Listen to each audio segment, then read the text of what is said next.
سامنے تم کیا کہہ رہے ہو؟ مجھے کاذب کہہ رہے ہو؟ تو میرے محبوب کے غلاموں، جو حضرت حبیب کا جواب تھا، خدا کی قسم قیامت تک حضور کے ناموس کے پہ نکلنے والوں کے لیے ایک منصب، ایک ایسا راہ، ایک چراغ بن گیا۔ آپ فرماتے ہیں کہ مسلمہ، ارے تم مجھے کہتے ہو کہ پیچھے مڑ کے دیکھو، میرے جاؤ جلال کو دیکھو۔ ارے میرے 11 بچے ہیں۔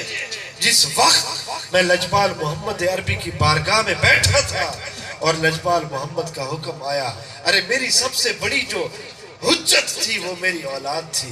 ارے کوئی رکتا ہے اپنی محبت میں، اولاد کے لیے رکتا ہے۔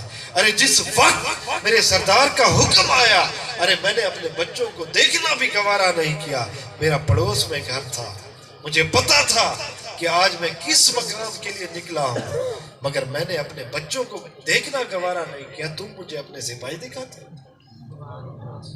میرے محبوب کے غلاموں، جس وقت حضرت حبیب کا یہ پیغام سارے بادشاہ میں آپ کی آواز گونجی تو مسلمہ نے سمجھا کہ اب یہ تو میرے جلال، میرے وقار کے خلاف ہے۔ اس طرح تو اگر یہ بولتا رہا تو لوگوں کے دل سے جو ڈر ہے، جو میرا جلال اور وقار میں نے بنایا ہوا، یہ تو اتر جائے گا۔ تو اس نے تلوار اٹھائی اور حبیب کو کہتا ہے کہ اے حبیب تیار ہو جاؤ۔ حضرت حبیب نے مسکرا کے کہا کہ مجھے نہ ڈراؤ، میں نوکر جس لجپال کا ہوں، جو لجپال نے فرمایا ہے میں ڈٹا ہوا، میرا ایمان ہے۔ مسلمہ نے اٹھ کے تلوار کا وار کیا اور حضرت حبیب کا ایک بازو جسم سے کٹ کے دور جا گرا۔ میرے محبوب کے غلاموں، مسلمہ کو لگتا تھا کہ اب یہ کوئی عام بات نہیں، ارے کانٹا بھی چبھے، ایسی محفل میں کوئی سانپ یا بچھو جو آ جائے، آدھی محفل برخاست ہو جائے گی، لوگ بھاگ جائیں گے، ارے ادھر تو بازو ٹوٹا پڑا ہے۔ تو مسلمہ نے دوبارہ پوچھا کہ اے حبیب، ارادہ وہی ہے جو کچھ بدلا ہے؟ میرے محبوب کے غلاموں، کیا شان ہے حضور کے غلاموں کی، کیا شان ہے حضور کے مریدوں کی، کیا شان ہے ختم نبوت پہ پاسبانی اور پہرہ داری کی، کہ حضرت حبیب مسکرا کے کہتے ہیں کہ مسلمہ، ارے تم ہمیں کس سے ڈرا رہے ہو؟ ارے مسلمہ، ابھی تمہارا ایک کمزور غلام سے واسطہ پڑا ہے، تم نے ابھی جلال محمد کے غلاموں کا دیکھا ہی نہیں۔ نعرے تکبیر، نعرے رسالہ، نعرے رسالہ، تاجدار ختم نبوت۔ اے مسلمہ، ابھی تم ہماری تربیت سے، ہمارے انداز سے، ہمارے اعتبار سے تم واقف ہی کہاں ہو؟ ارے تم ہمیں ڈراتے ہو؟ ہم تو ہر نماز کے بعد اللہ کے محبوب کی معیت میں مقتدی ہو کے اللہ کی بارگاہ میں جب ہاتھ اٹھاتے ہیں، ہم تو ہر روز یہی شہادت مانگتے تھے۔ ارے آج نصیب ہو رہی ہے تو تم ہمیں ڈراتے ہو؟ مسلمہ، میرا ارادہ بھی وہی جو میرے محبوب کی زبان سے جاری ہو گیا، ہر غلام کا وہ ایمان بن گیا۔ مسلمہ نے دیکھا کہ یہ تو بات خراب ہو رہی ہے۔ ارے اسے پتا تھا کہ اس کے جو لوگ کھڑے تھے ان میں تو کوئی ایک بھی ایسا نہ تھا۔ اس نے دوبارہ تلوار اٹھائی، حضرت حبیب پہ دوسرا وار کیا، آپ کا دوسرا دست مبارک کٹ کے دور جا گرا، اور پھر اس نے دیر نہیں کی اور خنجر اٹھا کے حضرت حبیب کی گردن پہ رکھا کہ حبیب میں جان لے لوں گا، حبیب میں سر اتار دوں گا، باز آ جاؤ اس بات سے اور کہو یہ بات غلط ہے، میں بھی نبی ہوں۔ حضرت حبیب نے کہا کہ دیر کس بات کی ہے؟ ارے میں تو اس وقت کی، اس بیتابی، اس لمحے، اس گھڑیاں جس کی ساری زندگی انتظار تھی، آج وہ گھڑیاں آئی ہیں۔ مسلمہ ہوش کے ناخن لو، میں تمہیں بتا رہا ہوں کہ یہ تو حضور کا کمزور غلام ہے، ابھی جلال والے دیکھے کہاں ہے تم؟ میرے محبوب کے غلاموں، مسلمہ نے گردن پہ وار کیا اور میرے پاک لجپال محمد عربی کی پاسبان نبوت کا، ختم نبوت کا پہلا شہید حضرت حبیب بن گیا۔ یہ اعلیٰ مرتبہ، یہ اعلیٰ مقام، یہ بلندی درجات، یہ قیامت تک کوئی مقام اس تک پہنچے گا نہیں۔ حضرت حبیب وہ مقام لے گیا۔ ارے وہ جو کھجوریں بیچا کرتا تھا، ارے وہ جو نحیف، وہ جو غریب میرے پاک مصطفیٰ کا غلام تھا، آج اس کا شان دیکھو کہ فرشتے ملائکہ بیٹھے ناز کر رہے ہیں کہ واہ حبیب واہ، تو کیا مقام پا گیا۔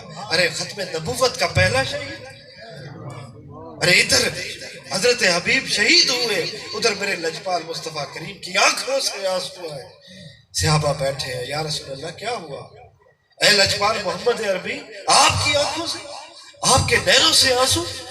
لجپال محمد نے فرمایا کہ میرا حبیب ختم نبوت پہ پہرے کے لیے گیا تھا، ظالموں نے اس کو شہید کر دیا، مگر بلند مقام دیکھو کہ میں جنت کے سارے دروازے حبیب کی خوش آمدید کے لیے، اس کے استقبال کے لیے کھلتے ہوئے دیکھ رہا ہوں۔ میرے محبوب کے غلام، ختم نبوت کوئی عام بات ہے؟ ارے جو ختم نبوت کے لیے نکلتا ہے، لجپال محمد عربی کا فرمان ہے کہ میرے ہاتھ اس کی پشت پہ ہوتے ہیں۔ اب میرے محبوب کے غلاموں، ایک بات یاد رکھیے کہ آج ہمارے ملک پاکستان کے آئین میں ختم نبوت کی شک موجود ہے۔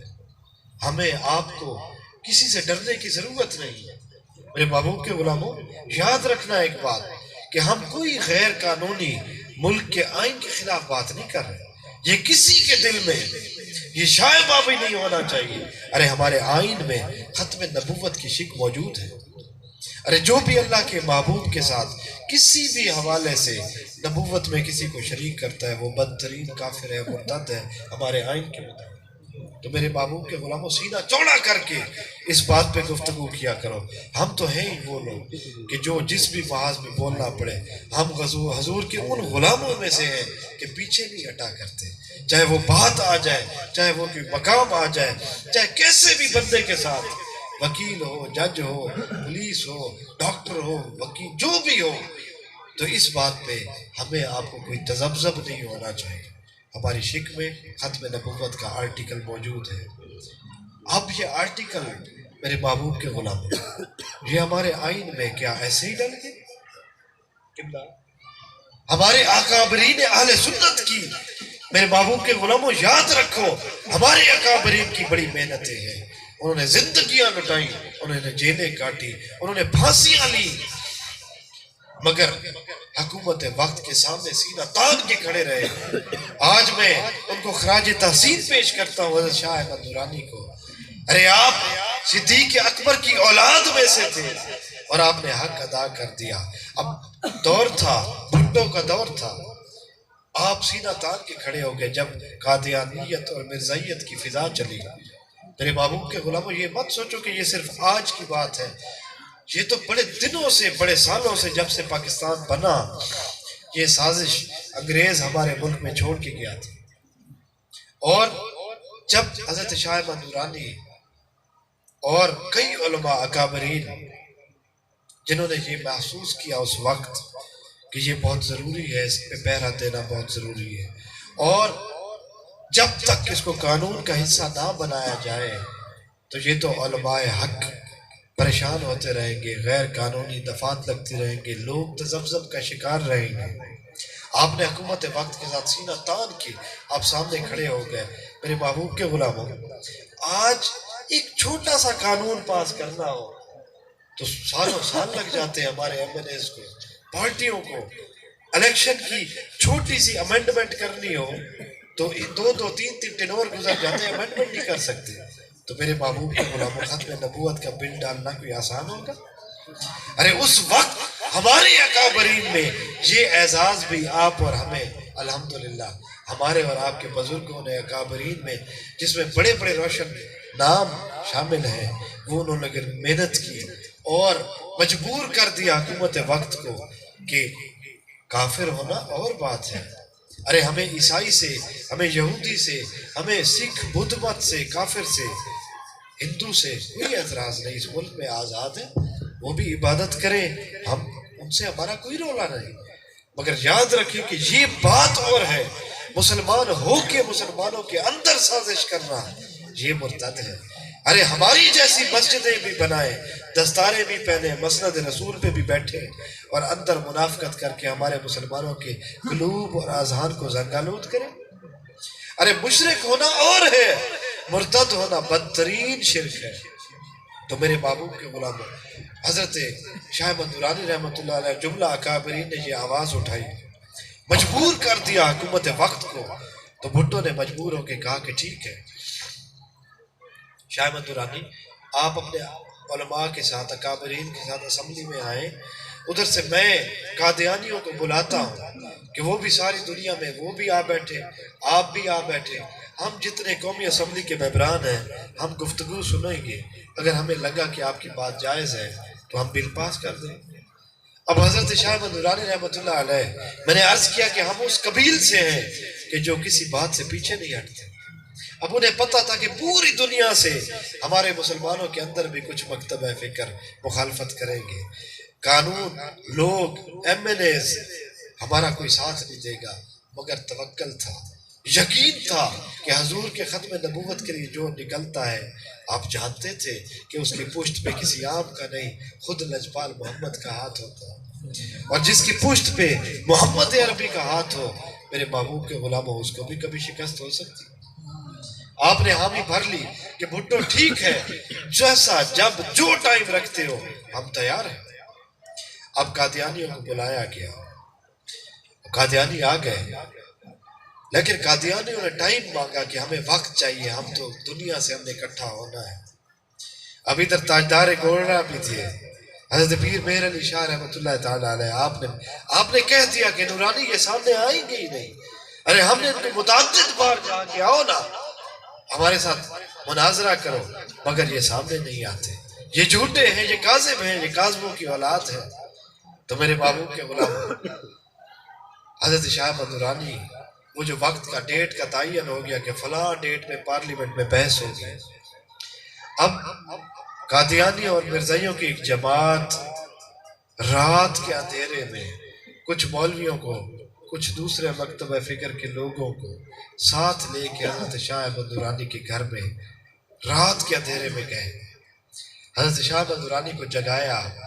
آپ کا گھر بڑا چھوٹا تھا، اکثر لوگ کہتے تھے کہ حضور آپ کا لباس بڑا شاندار ہوتا ہے، آپ کی گاڑیاں، آپ کی جو سواری ہے وہ بھی بڑی شاندار ہے، مگر حضور گھر بڑا چھوٹا کرائے کا۔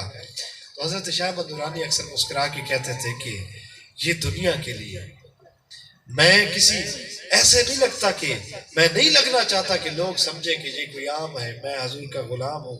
ارے لباس، دستار اور سواری یہ دنیا کو دکھانے کے لیے، گھر میرا اور میرے رب کا معاملہ ہے، میں 2 کمروں کے کرائے کے مکان میں رہتا ہوں۔ خیر اس مکان میں پہنچے اور دستک دی، حضرت شاہ احمد نورانی باہر ہے، پوچھا میاں اس وقت؟ تو کہنے لگے کہ حضور آپ کا چند منٹ درکار ہے۔ آپ نے کہا میاں ادھر سیڑھیوں پہ بیٹھ جائے، میرے 2 کمرے اندر تو میں نہیں بٹھا سکتا، یہی جگہ ہے، بیٹھے، بولے، حکم کریں۔ سیڑھیوں پہ بیٹھ گئے تو وہ جو قادیانی اور مرزائی ان کے لیڈر تھے اور ساتھ جو لوگ تھے، انہوں نے ایک بریف کیس پکڑا ہوا تھا اور پیش کرنے لگے کہ شاہ احمد نورانی یہ پوری دنیا کا مسئلہ ہے، آپ اس کو بڑا آسان سمجھ رہے ہیں، ارے پوری دنیا میں قادیانی اور مرزائی موجود ہیں، آپ مہربانی کریں اس بات میں تھوڑی سی لچک رکھیں، کچھ ہاتھ ہولا رکھیں۔ تو آپ نے فرمایا کہ کیسے؟ جو اللہ رسول کا فرمان ہے اس میں میری تو کوئی ذاتی چوائس ہی نہیں، میں نے تو وہی بات کر لی ہے جو اللہ اور اس کے رسول کا فرمان ہے۔ تو وہ کہنے لگے شاہ صاحب آپ نہیں سمجھے، آپ تھوڑی سی بات کو لچک دے جائیں تو اس میں آپ کے ایمان کا کیا مسئلہ، جیسے پہلے چل رہا ہے اس کو ہمیں مشرک نہ قرار دلوائیں، ہم بھی ایک اور مسلک کے طور پہ ہمیں رہنے دیں۔ ارے پاکستان میں اور مسالک بھی تو ہے نا، ہمیں اور مسلک کے طور پہ رہنے دیں، ہمیں مشرک قرار نہ دلوائیں۔ حضور دیکھیں نا آپ کا گھر کرائے کا گھر ہے، آپ کے بھی بچے ہیں، حضور یہ تھوڑی سی خدمت بھی قبول کریں، 10 کروڑ روپے یہ آپ کو حاضر کرتے ہیں، اور حضور یہ بیانہ ہے، آدھے بعد آدھے اس دن کے بعد میں آدھے یہ بیانہ بھی قبول کریں۔ میرے محبوب کے غلاموں 70-72 سن 1970 میں 10 کروڑ بڑی رقم تھی، مگر حضور کا غلام تھا، جس وقت انہوں نے یہ بات کی آپ کے چہرے پہ وہی جلال تھا جو جنگ بدر میں حضور کے غلاموں کا ہوا کرتا تھا۔ آپ کہنے لگے کہ میاں بات ایسی ہے کہ میں یہ قبول کر لیتا، مگر تم لوگوں نے میرا مل بڑا تھوڑا لگا ہے۔